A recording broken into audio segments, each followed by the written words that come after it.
Welcome to Discover Indie Film. I'm your host, Jeff Howard, and I'm kind of honored. I'm on Zoom right now with three people, and I actually didn't double check where they're all coming in from, but they can each tell me. But we're going to be talking about the film I Want to Live on Mars, and I'll just add that was an official selection at the Sherman Oaks Film Festival last year in 2023. It took home the Programmer's Prize for Exceptional Filmmaking because I think it's it's a feature film, and cursing is encouraged on this podcast, so I'll just share that I enjoyed the shit out of this film. I just really enjoy I Want to Live on Mars. So I will first introduce Mariya Somova. And hi, Mariya. How you doing, Jeff? Thanks so much for having me. And you want to introduce these two handsome gentlemen who are with us? Yeah, I have Cyrus sitting next to me. He's an executive producer, and he also composed the original score for the film. Also have Solari here. He's a producer, and he played a supporting character Mike in the film. Excellent. And as I warned you in advance, I sort of asked for a brief personal history of someone of your creative history. And since we have three people, can't be as long as normal. But Mariya, do you want to go first and share what led you into the creative arts? You know, Jeff, you're not the first person who asked me this question. And I always knew I wanted to be a filmmaker. I really did. And I knew it since I was probably like 3, since I could talk. I just knew that that's what I wanted to do. I don't really know why exactly, but I don't know. That's just something I always knew. It's always been in my head, in my heart. So I always felt like I kind of didn't really have a choice. I'm like, that's what I'm going to do. So that's that. Well, was it, so at 3, so what films were you seeing? Was it films you saw that inspired you? Like, I want to make what I'm looking at? I think I wasn't exposed to maybe filmmaking and music that much. Maybe that's why it was such a big deal because, when you're not exposed to something very often, like you hear it or you see it and it just makes such a big impression on you. I think, the first film that I remember watching was Thelma and Louise. And I think it was one of those movies that really I don't know, the first thing that I was thinking when I was watching it as a kid, thinking women don't behave like that. Especially where I'm from, you don't really get a freedom like this, And I was like, that's very strange, but also so interesting. And being as a child, being like, can I do things like this? I don't know. Well, that's very interesting. Just having this whole thought process in my head as 6-7-year-old kid, and I don't know. It was just the fact that seeing something and it just caused me to think so much and just caused me to ask all these questions and be curious. Yeah, and I guess I'll ask the obvious question. Where did you grow up? I grew up in Ukraine. Ukraine? My family's Ukrainian. Oh. From Odessa. From Odessa. Yeah, actually, my dad is from Odessa. Yeah. Super distant cousins. As distant as can be after. Spent quite a lot of time there. It's beautiful place, yeah. Yeah, well, my family left in the late 1800s, so. But, okay, so excellent. So you grew up there, and that's where you were first exposed. Interesting that you saw Thelma and Louise around 6. I know. It was, when did it come out? Was it the 90s, I think? 92? Late 80s, I think. Late 80s, yeah. I was born in 1989, so, yeah, that checks out. Yeah, that checks out. Yeah. In fact, I was in college when it came out, so that's how I know. Yeah. Well, excellent. And then, how old were you when you first, so you had the desire to do it? How old were you when you got to act on it a little? Did you start writing things? Were you acting out plays with toys or something? I think I was always writing stuff down. I don't know exactly when it was like, I think I realized that I wanted to kind of write maybe screenplays was when I was about maybe 14. And there was this like very little community theater where I grew up. And I remember just volunteering there. And we had this like writing group, and it was all adults. And I was like, "Can I join? Can I join?" And everyone was like, "You're a kid. Like, what do you mean?" And I was like, "Well," I was like, "What does it matter to you? Like, if I sit in one of those, you know, writing sessions or whatnot?" And then I did, and then I just kind of started writing my own thing. And then I didn't even think, I didn't know it was good or bad. I didn't think any of it. I just writing, just stream of consciousness. And then one day they asked me to bring it in, and I did. And they read it out loud, and they were laughing hysterically. And I was sitting there being like, I don't even have a sense of humor. I mean, I don't think I do. I'm, you know what I mean? Like, I'll maybe make jokes occasionally, but I don't consider myself like a funny person, And I remember like everyone laughing hysterically and just being like, we want more. I was like, okay, I guess I could write something more. And I guess that's when I knew that maybe I can write something and people find it interesting, I mean, that's a So pretty pivotal time, right? To have your work appreciated for a young person. That's amazing positive feedback, I think. yeah, it was definitely very unexpected. I did not see it coming at all. Excellent, excellent. And when did you get your hands on a camera? Um, I don't know. I'm like maybe like 16 or 17. And I think it was one of those cameras that use like not like little tapes, probably. Yeah, like a high 8 tape, like a little cassette. Yeah. Something like that. And I don't even remember like it wasn't like oh me making a movie. It's just more like just filming whatever we did with my friends, just walking around the block and being like, oh, this is tree, and I'm gonna film this tree because I like to see the leaves falling or something, like something random. Um, yeah, I don't know. It wasn't like a me like being like, oh, I'm great at this or I'm good with this camera. Like I don't. Do you know what I mean? It never was like I realized that I'm being good at this or whatever. It was just always kind of like that's what I want to do, and I just really want to get better at it, and just want to keep doing it. And I mean, I am a big believer that like there are a lot of talented people in the world, but you really have to work hard, and you really have to like put hours into whatever you're doing. You really have to like it takes practice, you know what I mean? It doesn't only take talent. I think it's just a combination of a lot of different things. And also I'm a very stubborn human, so when I set my mind to something, I have to get it done. So I think that's one of the reasons why I'm still doing this. That's part of it. That's a big part of it. Cool. All right. Well, okay, I'll stop pestering you and we can bring in Mark or Joe. Who wants to share next, how they started, got interested in a life associated with the arts? I can go. Yeah, so I started out when I was probably like similar to Masha. Is when I was like 6 or 7, I wrote. I always wrote. I was fascinated by rhymes. I can remember the first rap I wrote. I was probably about 6 years old, and I remember it to this day. I'll mention, since no one can see you, this is Joe. Yeah, Joe Cyrus. Joe Cyrus. As said earlier, I composed the soundtrack or helped. I had one other person involved with me, Shine Labs. Shout out to Brian. But yeah, so I got into that, and I always acted in plays, and I was very involved in art, and I loved writing. And I thought that when I went to school, I would end up being a doctor.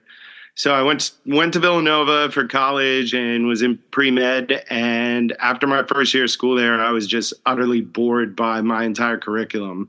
I just found like I wasn't growing, and I was learning things that I could learn on my own without the aid of a teacher or a classroom.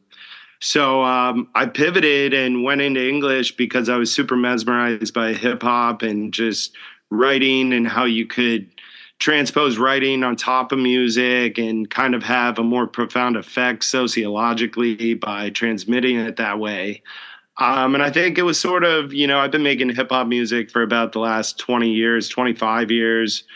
Met pretty much just tons of amazing people through it, so many friends throughout the world, and it's kind of opened up the gates for other artistic endeavors.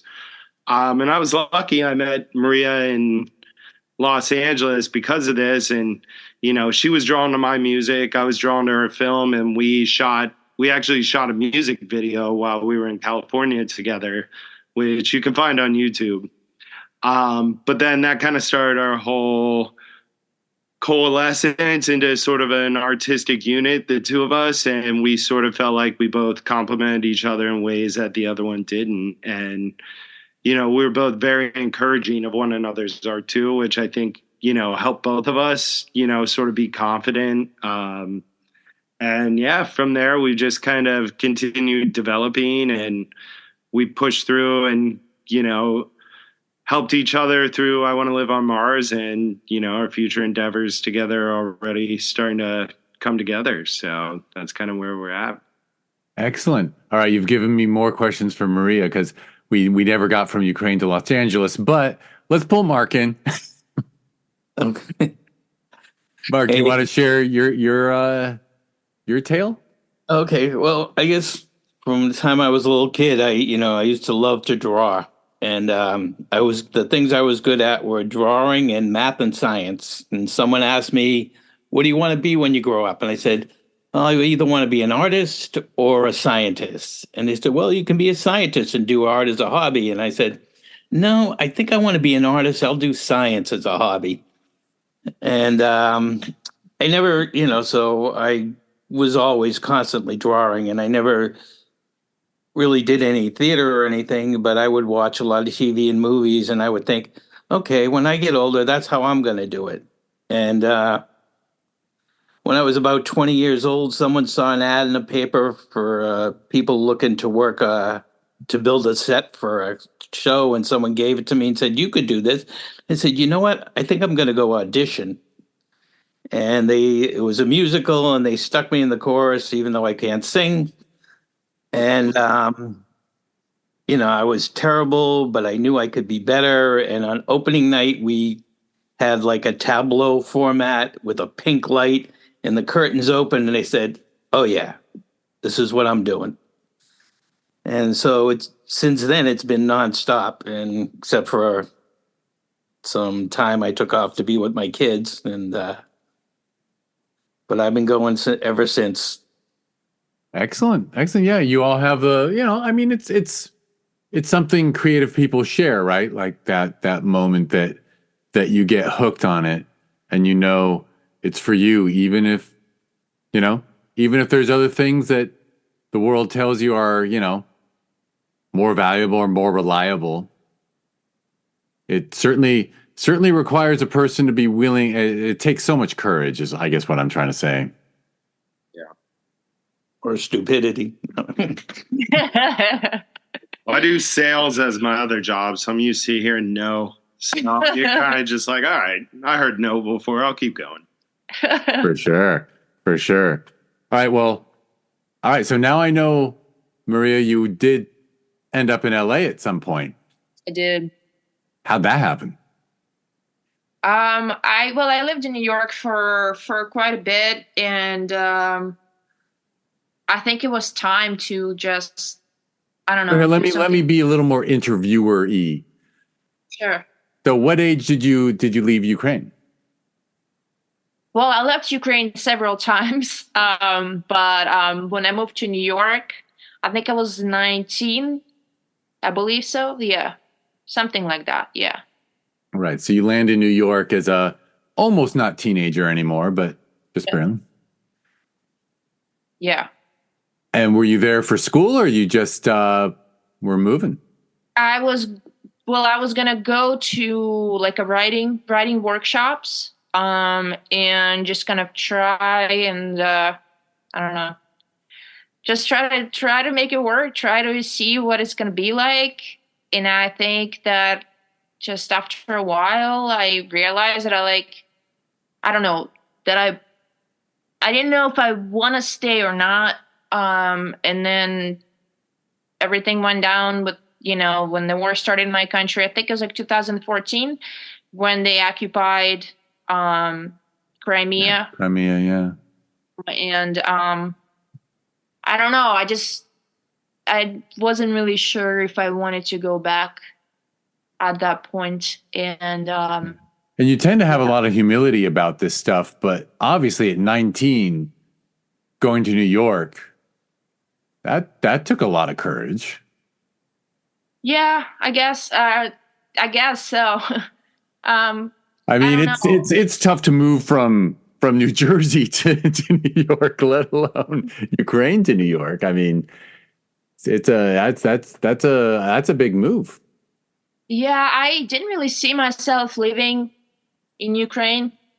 I think that when when I tell people that I wanted to move to New York or that I wanted to make films, I feel like people would make fun of me a lot for it. And I don't really blame them because it's not something that just, women do where I'm from. I mean, the times obviously changed, but in 2009, 2010, that wasn't something that happens normal, So I don't really blame, people for not wanting to support me or whatnot. And I just wanted to pursue my dreams. I mean, that's how you are when you're 19. You're just that's what I'm going to do because I'm young and I'm going to, that's what I'm doing now. And you don't really think about what it's going to be like or where it's going to take, what it's going to cost you to do something, You're just doing it. Yeah, yeah. Don't think about it too much. Yeah, yeah. Just going to follow your dreams. You know? And pursue them. I mean, yeah. There's people who pursue it and there's people who criticize it. Obviously, I prefer the pursuers. Well, and did you go? Did you come to LA from New York, or was there a Ukraine stop in between? No, I haven't been home since I left. Oh, got it. I thought you said you'd left Ukraine a couple times. I did leave Ukraine a couple times when I was a teenager, but not to go to New York. Gotcha. I just did some traveling when I was a teenager, and I'm very grateful for opportunity to be able to travel because I think not everyone gets that opportunity. So I'm really happy that it happened to me because it really opened my eyes to what it's like to be somewhere else and live somewhere else, and that everybody is different. And it can be different for me if I wanted it to be different. And I think I really met people that were just kind of more like me, I guess, pursuing their goals and stuff. And that kind of really inspired me to eventually move to New York. For sure, yeah. Travel really opens, well, for many people, travel opens the mind. Yeah. Yeah, for sure. All right, so then you came out to LA from New York. I did, yeah. And was that film related? It was. I had a project that I was working on, and I essentially moved to LA, and my friend at that time lived there. So we were kind of working on this project together, and then it just didn't work out. Right. But it got you here. And then I met Joey in LA. So, and, we kind of started talking about this project together when we were still in LA. And it was also COVID. So it was 2020 was COVID. And we just kind of living in LA and paying all this money to live in a shoebox. And we couldn't leave because COVID, and you're just going to stuck in this small room and we can't leave, go anywhere for about a year at that point. Not a year, what 6, 7 months? It felt like a year till it was pretty much a year till there was a vaccine and stuff. Yeah. I think you're skipping over a really interesting detail though. So when COVID hit, She and I had just started dating, and she actually was on set when the actual first initial breakout of the pandemic happened. And she was in Joshua Tree, completely isolated from the rest of the world. So when she and her crew members got back, they had no idea what was going on. They left and everything was still open. Everything was fine. And when they came back, they were in disbelief. They had no idea everything was shut down. They're kind of like, what the hell is going on? Why is nobody going out? Why can't we do anything? And the rest of us were already kind of locked down for a while. Like, hey, this is what it is now, And it was, I think in some ways, maybe more shocking for you than anybody else because you guys were completely removed from it. We were. Yeah, we were. You were up there for a week or two? Yeah, we were there for a while, and we were pulled. We had to stop filming because we keep hearing those things, about. I mean, by the time you got home, there was no toilet paper left in the entire city of LA, right? I don't know, toilet paper, yeah. You were probably hopefully Joe stocked up. Yeah. That's something we're all going to talk about like 30 years from now. Remember when the most important thing in life was finding toilet paper? It was a weird time. It was. It's crazy. We installed bidets in our house, so we didn't have to deal with it as much. But anyway, ordered bidets off of Amazon like second week of COVID. Yep. I thought ahead. So you two were and Joe already shared that his musical interest and that you worked on a music video and stuff together. So I imagine. Did you know Mark? When did you meet Mark? I know Mark for a long time, I feel like, right, Mark? Yeah, about 10, 12 years. Yeah. We know each other. So when you were still back in New York, you first met? Yeah. Yeah, we worked in theater together, right, Mark? Yep. Yeah. We did a couple things, I think, in theater, if I'm not mistaken. Yeah, on the same script, but bigger. Yeah. That's right. The same script, but it was a shorter version and then it was a longer version. That's right. Yeah. I mean, I was always a film? Theater. No, it was theater, right? So we were going to do we cast everything, touch on. I mean, I've always been very fond of Mark and his work. And when I wrote the script, Mark was the first person that get to read it, and he was the first person that I cast for the role of Mike. And he did an amazing job. Thank you. Thanks again, Mark, for being a part of this project. Thank you. So what's interesting is you never shared your interest in live theater. Well, I did say that I started kind of in theater. That's where I read my first work. Right. I did theater for a while. I was stage managing. I was more technical stuff like lighting, sound. Get to do some set design even for theater at some point. I remember building a porch for a play years ago. I've done quite a bit of theater, but I think just filmmaking was always something that was just kind of comes first. You know what I mean? That's something I was really wanted to pursue. And Mark, working with Mariya, I'm going to put words in your mouth, but I assume she made quite an impression. She was our stage manager, producer, and photographer, and I think she did the dishes as well.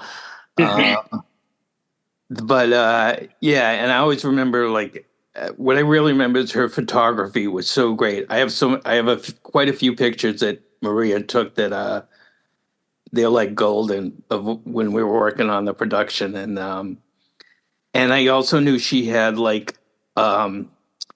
she had a strong artistic bent more than commercial, which is what always appealed to me, and why I've never heard of me before. So, excellent. So did you stay in touch over the years, or when you were? Well, I guess I should ask when you left when the two of you left Los Angeles and ended up back east again.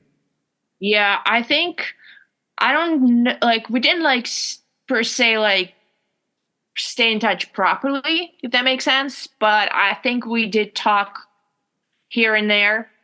Yeah. And Social media.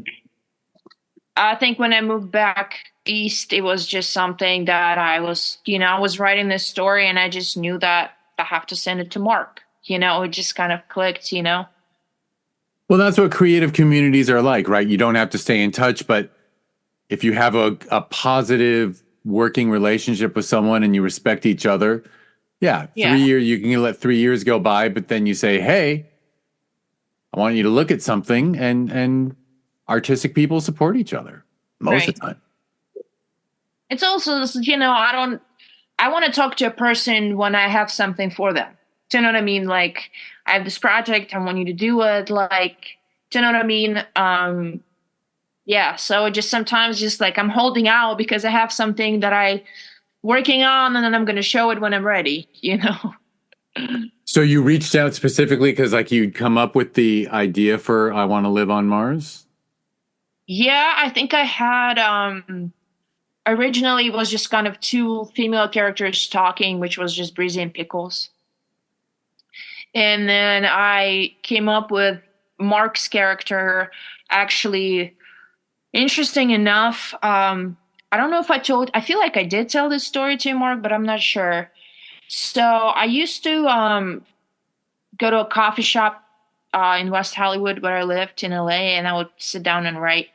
And there was this man who would like come to a coffee shop a lot, and he would just kind of sit in a corner and talk to himself.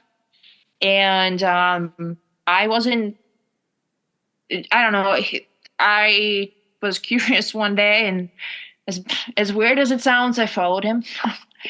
And I realized that he doesn't have a home. And, next time I saw him at the coffee shop, I bought him food, I bought him coffee, and we kind of got talking to each other. And he told me that he used to like play for Rolling Stones. Like he told me like he, used to be like done all these things as a musician. And then he would kind of go back and forth to just kind of like going back to not being present, if that makes sense. Like we'd have a conversation, I'd see like something switch and he would just be kind of just gone and just onto his own thing. So, and I wasn't really sure to believe it or not, like he's telling me this like stories. I'm like, okay, cool. Like, and then we just kind of keep seeing each other and just keep buying him breakfast, keep buying him coffee. And then actually one night I was walking down Sunset Boulevard and I saw him play guitar and sing, and he was absolutely amazing. And I was like, oh my God. And that's kind of how Mike's character came about. Oh, so that's who you wrote it. That's who inspired the writing of it. Yep. And I guess we might as well, we're sort of in Mars territory now, right? So I Want to Live in Mars is just a very original indie feature, focused on two young women, but they're in exurban Pennsylvania, like out in the middle of nowhere in a town that's essentially a dead town. How many people live there at this point? Less than 50? Seven. That's right. So when you're creating the characters who live there, one of them was inspired by that gentleman?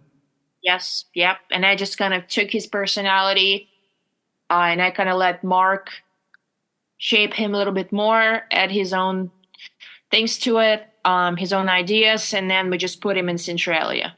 Right. So you wrote out the screenplay and sent it to Mark and you said, this is your character? Yeah, pretty much. Yeah.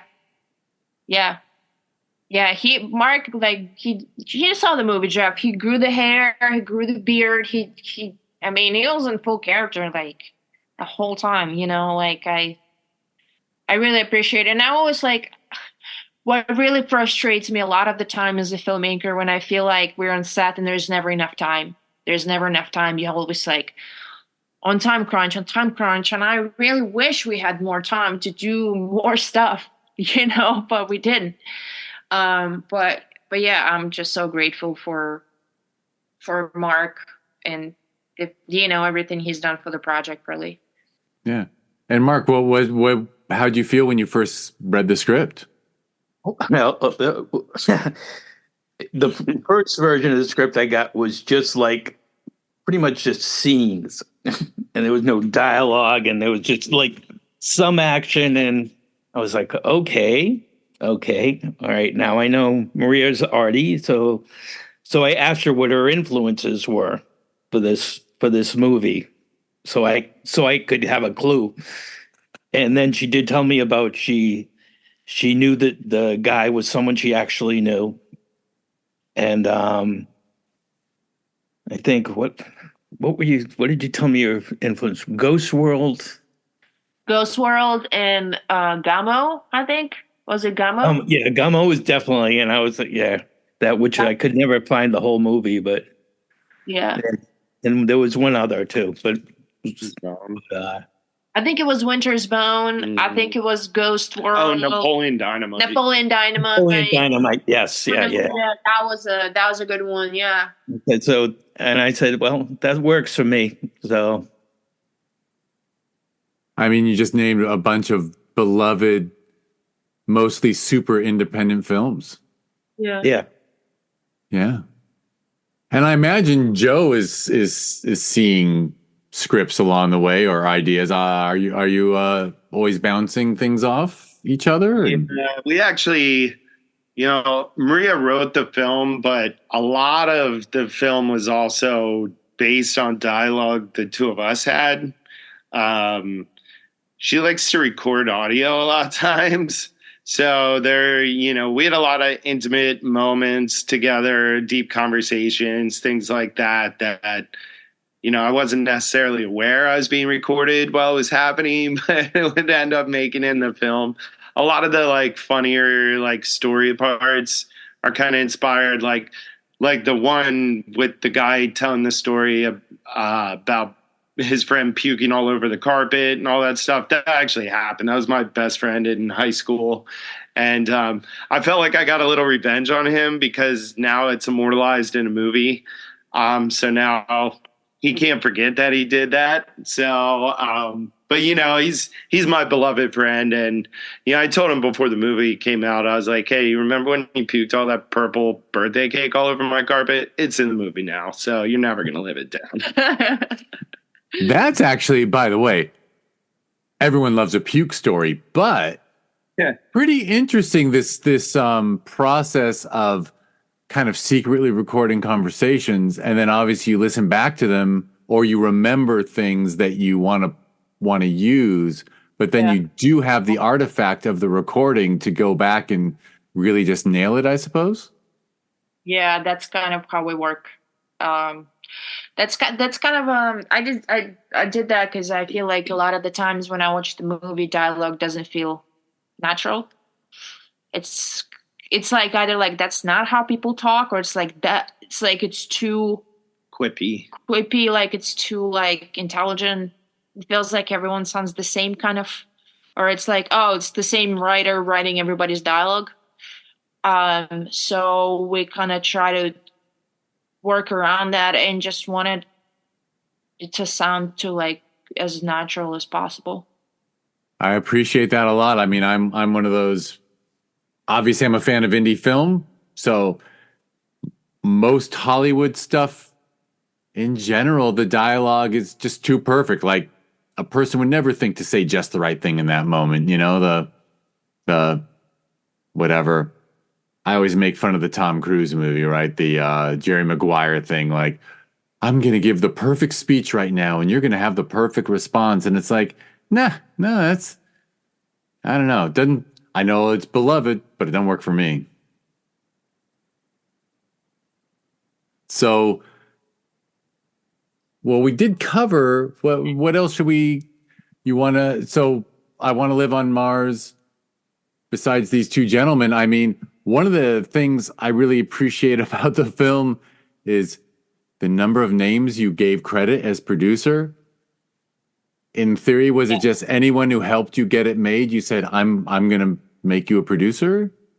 We did a Kickstarter campaign, and a lot of, I mean, honestly, like a lot of the folks just, I mean, I honestly, when we started the Kickstarter campaign, I did not expect to raise the money that we raised to do this movie. I remember just waking up every day and just keep refreshing the page and just being so stressed, and a lot of people responded to our fundraiser in a very positive way, and so many people supported us through it all, and I don't know, it just felt fair, to just thank everybody, because it really is like a teamwork, it's like so many people helped to bring this project to life, And do you think it was because the way you presented the Kickstarter or was it the originalness of the concept? I think it's I don't it's really or maybe funny. Joe or Mark has a little insight to what was so because obviously really drew people in. I think that when we started the Kickstarter campaign, I told him, I was like, "You're gonna raise the most money for this movie," just because he has the personality and he just knows how to talk to people, and he has so many friends everywhere, and I was right for sure. Well, I think Fair enough. it's funny because she said, "I'm going to make you executive producer on this film. I think you're going to raise more money than anybody else." And I said, "Why the hell are you doing that? I don't want anything to do with that." And she said, "No, no, no. Like, and with me being in hip hop for 20 years up to this point too, like I have a lot of connections in that industry. But I didn't know how well I would be able to leverage that over into film. And, hip hop artists are notoriously kind of like under supportive of one another. So I kind of pushed back on that idea when she presented it. And I was like, I don't think that's going to happen. And then sure enough, she was totally right. So then I felt a lot less bad about it. I did not, when I launched the Kickstarter, I did not know how people were going to respond to it. I did not know how much money we're going to raise. And I think that I am genuinely oblivious to, because I had so many people like message me on the side and be like, "Hey, we're like really excited for you. Like you really, we've been waiting for you to make something forever." Like, and people like, I'll get messages on like my Facebook. People would post on my Facebook wall and be like, "Hey, like I worked with Mariya before. Like she's a badass," and like say things like that, where I'm like so oblivious to this stuff because I'm like, I never think that I'm good enough or I'm doing good enough job. And in the back of my mind, I always think that I'm like terrible at this, terrible at that. I'm failing everybody. You know what I mean? And so it's kind of a miracle to just, that this movie is here and we're here doing this with you. It's kind of, I don't know. Do you know what I mean? I totally understand. I was going to say, I don't let those thoughts go unchecked. Because, like, reality testing is important. And, like, everybody's going to have a different personality towards themselves as well as other people. And, like, being partners and being together, I understand that. And I think, like, it's important to reality test to be like, are you terrible at this? Because we already have this music video that's amazing. I can already see the cinematography here. I can already see the scope of this project when it started as, like, this idea you kept running your head against the wall in LA with, and now, it's a year later and it's almost at fruition. And then, we're on set and it's kind of like, you have to reality test that. Like, obviously your opinion of how terrible you are at these things wasn't really the truth, because you could see that by the result. For sure. And the reaction, yeah. When I assume your did I ever ask you how you feel about it? Or do I just tell you how much I like it? About the movie? Yeah, are you one of those creators who can appreciate the work, or do you watch it and I'll tell you this. We just received our first review about the film, and I was really nervous, because I was like, oh, I don't know what it's gonna be like. I don't know what they're gonna write, what they're gonna think, if they're gonna even understand the movie. And one thing that they said that the female characters were developed very well, and then the male characters might have, needed maybe a little bit more development. And then we were talking about this. I was talking about, the review with Joey, and I was like, I think they're right. I was like, maybe the male characters in the film could have been developed a little bit more. And Joe was like, well, listen, you did develop them. We just didn't have time to shoot it. Because it's, remember, Mark, we had a scene when you were looking at the picture of your family. Yeah. And maybe like you lost the wife and a kid and that did not make into the film. Then we had a scene where you were performing actually on, in like a dive bar or something, and you're just kind of having a block and you couldn't do it. So there's a lot of things that I actually did write in the script and unfortunately didn't have time to film them. I was supposed to be a serial killer. He was supposed to be a serial killer in the movie too. He was supposed to have a cameo, and that didn't happen either. So it's as I said, it can be very frustrating to just not have enough time to do what you were set out to do, what you wanted to do sometimes. And so I guess my biggest regret is like if we had more time to get certain things done. I wish we really did. And I think that, it also comes from like organizational part. It's like when you make an independent film, you have to wear so many hats, and I'm not great at that, and I'm not great at multitasking. So there's certain things that could have been done better, organization wise. And I wish they were done better, but it didn't happen. So, that's my regrets. I'm not even sure I asked for regrets. I just wondered if but I'm going to jump in and say that review, I would quarrel with, because nearly every film ever made, the main characters are fleshed out the most and the supporting characters aren't. And if someone said the women are really full-fledged characters and the men aren't, well, this is a film about two women. and I don't know, was that a male reviewer? Because I mean, seriously, how many films have we all seen where there's a bunch of really important dudes and then the women are just standing on screen and barely get a personality, and like their dialogue is like nothing. Like your film certainly shows your male characters tons of respect, and they are fairly fleshed out and they are unique people. Yeah. But that comment kind of pisses off my inner feminist whatever soapbox problem, because I mean, fucking hell, fuck them.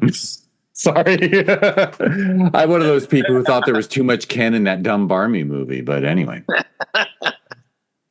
like, why did we even need any Ken songs? But anyway, so there you go. It's a film. And that's what's refreshing about it, too. And that's what's great about indie film. I mean, interestingly, like Thelma and Louise, which you named, one of the few films ever made by Hollywood where all the supporting, the two main leads are women. Yeah. What an ending. Have they done it since? Like, maybe a few times. But it's rare. It's rare to have a film that really lets... And a friendship between two women. Is the highlight of the film. Yeah. So Masha also glanced over a little bit of serendipity when she moved to New York. You want to tell the story? Serendipity? When she moved to New York, she was out walking and she got tangled by somebody walking their dog. So she untangled this dog around her leg. Oh my God, no. This is after... I'm not telling that story. I'm telling it. No, we're not, no. Okay. No, we're not, I'm not. Not now you gotta. The director has spoken. Hey, Fair enough. No. I said let's not share stuff you might want me to cut out. So fair There's no enough. reason to cut this story. She's just Well, shy. I'm not gonna. But most great art is filled with is shaped by necessity and serendipity. Yep. Yeah, She got absolutely. she got her Thelma and Louise. And it sounds like a really positive experience for those. I mean, I guess Mark, you want to talk about what the set was like? Oh, okay, yeah. I mean, it was. In spite of the town being toxic. I'll be good, Mariya. But it was, I brought, when I went to set, like, we all stayed in a hunter's cabin way up in the Pennsylvania mountains. And, I came in with a lot of stuff like, I'm going to do this and I'm going to do that. But then just being in that environment really kind of changed a lot of things I thought about. So the area was gorgeous. It was, really rural. And but the cabins we stayed in, they were hunter cabins and they were very basic. And I remember picking up a lot of mouse carcasses around the floor, first one. And then that was Breezy's house. And then the one that was Pickle's house, that was Hunter's cabin. And in every corner, there was ammunition. And I am not a gun person. And, I appreciate hunters, but it was really strange to me. And their choice in artwork was a little iffy. But that helped shape me because, it was like, okay, we're really in the place. So, it helped influence Mike's character, For sure. And I mean, the settings of this film are such a huge part of it. For sure. I mean, I believe you shared with me once that most of it was found, right? You didn't really do a lot of set dressing. No, it was just there. The Yellow Dog Village where we filmed some of the film. It's been abandoned since 2010, and it's just blocks and blocks of like abandoned houses. And there's this man. His name is Joe. He bought this town and he preserved it in its originality. So when people left, they left some things behind. So there's still records and pianos, old television, old toys, old phones. It's all still there, and he preserved it as such, and he let us film there. Yeah, it's pretty amazing. It's just an amazing time capsule, and Yeah. truly, actually, we had another film in the festival last November that was also quite. It was shot at an abandoned army base. It had been a barracks like 40 years ago, and it's just sitting there like an hour outside of Chicago or something. And man, the look of a building that hasn't had humans in it for a decade plus, there's very few things that cinematic. Yeah. So excellent choice. Well, and did this experience, are you gearing up for another film? Yeah, we wrote a feature together. It is called Plastic Island. And I don't really know yet when we're going to go in production. But we're still kind of in revisions right now. But I'm definitely excited about the script itself. I think that we've done a very good job developing characters and the story. Do you want to talk about it a little bit if you want? Yeah, I'll talk about it a little more. Like, we've been writing this for a while now, so we went through, kind of a round of submissions, and got a lot of feedback. Took our time, made sure we really listened to that feedback, and sort of checked in with each other what we agreed with, what we didn't, what we really saw as valid points that we could kind of hit the pen harder on. And I feel really great where it's at right now. I think it's really at a point where the story is very strong. And we're probably not too far away from being able to start moving forward with production. So sometime in the near future, will be making this happen? Basically, the premise is it's about a single mom, and she had a kid when she was very young. She had a kid at 15, and it's basically just kind of her life story and her trying to figure out who she is and who she is and her place in the world, and just how to be a good mom to her kid. And she's still really young. And she's still really young. Yeah. And also her family is not really supportive of her. And so she kind of have to also, deal with a lot of rejection and not a good upbringing. And just like trying to survive and just be a good mother to her child. So that's really what the premise is about the motherhood. I think this film is very funny, though. So I know it's like the way you just described it is so serious. It's very sad, but also very very funny. Yeah. So there's both sides of that. It's a good combination of both, kind of. Mm-hmm. For sure, yeah. Well, I mean, that's life, right? Yeah. We have to laugh through our struggles. Absolutely. Yeah. Yeah. Excellent. All right. Well, I think we've reached the point where maybe I'll ask, do you want all three of you, like, you want to mention social media or web pages or anything? Sure. I mean, and did you write a part for Mark in the next one? I did, actually. Cool. I'm ready. Did he just find out for the first time now being recorded? Yeah, he did. I haven't been, as I said, it's like when I have something, I'll show it. It's not quite ready yet, so that's why I've been holding out. But yeah, there's a part for Mark. Excellent. Well, I am a Mark Solari fan for I Want to Live on Mars, and for the fact that he has a Beatles Yellow Submarine coffee cup. Because I got Beatles Yellow Submarine action figures on the shelf over here. So what can I say? Someone with a Beatles Yellow Submarine coffee cup's got to be an awesome person. Oh yeah, I saw Mark version of that cup. I saw Mark's Rolling Stone shirt, so I had to get off camera real quick and put my Ice Cube shirt on. Oh, cool! I had a hoodie on over it, so. Was a competing musical influence? No, I appreciate that. So I was like, okay, if this is the vibe we're going with, I'll take the hoodie off because I knew I had that on underneath.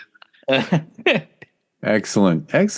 Well, hey, music is central to film, so bravo on the music, and I Want to Live on Mars. So, yeah, Joe did an excellent job. So. Thank you. Yeah, absolutely. All right. Well. So the. Is there a website or social media that people should follow? We should make a clickable link. We have you can Google I Want to Live on Mars. There's a lot of things will pop up. We're on IMDb. We have a website, iwanttoliveonmars.com. There's also a Facebook page, Twitter page. If you want to follow our company page we call Aura Productions. We also have Facebook, Twitter, Instagram. YouTube channel. Yep. That's one of the wonderful things about, by the way, I will now share a film festival programmer's secret, which is, I think it's close to 80% of the time, if the title's great, the film is great. You know what I mean? Because if the creative people behind the film come up with just a very original, unique title that works, it just, I think, says something about the completeness of the concept.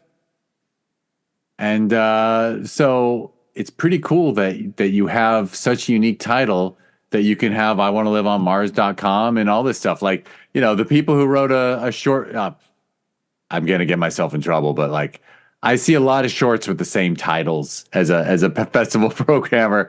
Like, everybody just, it stopped, I think, this last year, but for 3 to 5 years, like, we got 10 ride shares per festival submitted. Like, everyone was writing a film about ride sharing, It's like I was like, come on, you got to have a different title. I mean, we can't have 3 think we actually did have 2 ride shares in one festival because they were both good. And they were both embarrassed that they had the same title at that point. Anyway, I'll get off my movie title soapbox and just give you one more golf clap for your title. Thank you. Thank you. And I'll wrap us up. I'll do my closing spiel, which is thank you everyone for listening. This is the Discover Indie Film podcast, where we just talk to some of the great filmmakers on the festival circuit. If you want to learn more about the podcast, and there's actually a TV series that was born out of it, just go to discoverindiefilm.com. On social media, it's always at DIF Wins. And I mentioned the TV series. The TV series is a anthology of short films that's on Amazon Prime Video. So if you go to Amazon Prime Video and type into search Discover Indie Film, somewhere along the line it auto completes, and right now there's 7 seasons of all short films. The features, that happened because I started this podcast, and everyone with a feature kind of ended up on streaming, and everyone with a short did not. And I thought, maybe we can fix that. So kind of very proud of it. We used to be included with Prime. Now Amazon makes us charge people $7.99 a season or 99 cents an episode. But I will say to anyone still listening to me go on and on about this, that, like 26 great short films for $8, it's not the biggest ask in the world for people who made films pretty much out of their own pocket. So anyway, that's Discover Indie Film. And please like and subscribe to the podcast if you happen to be doing that. And I Want to Live on Mars was an official selection and award winner at the Sherman Oaks Film Festival. We hold that every November. If you want to learn more, the website's ShermanOaksFF.com, and it's at ShermanOaksFF on social media. Their sister festival that we hold every June is Film Invasion Los Angeles, and you can learn about that at FilmInvasionLA.com and at FilmInvasionLA on social media. And the last thing I gotta mention is called TVHi. If you go to WatchTVHi.com, that is a smart TV app that I was crazy enough to start, that is wonderful, high quality, great films and comedy specials and some series, and they're all great. And it's called TVHi because if you can enjoy cannabis responsibly, everything on TVHi might be even a little better if you're stoned. So it's watchtvhi.com, and it's on Roku, Amazon Fire TV, Apple TV, Android TV, iPhone and iPad, and Android mobile. So I'm not the world's biggest stoner, but I do appreciate the mixture of cinema and cannabis. I think they actually go together really well. And I've never seen I Want to Live on Mars after an edible, but I think I'd really like it. I might even like it more.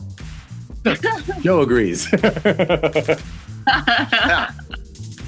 I might be like, sequel. But anyway, I want to know what happens. Actually, I Want to Live on Mars kind of does leave room for the next chapter in their lives, but True enough. But it's also wonderful just to end it that way. All right, and talking about editing. Wow, what a nice segue. Time to end this podcast. And Mariya, Joe, Mark, thank you all so much. Thank you, Jeff. You. Appreciate it. And thank you, everyone, for listening.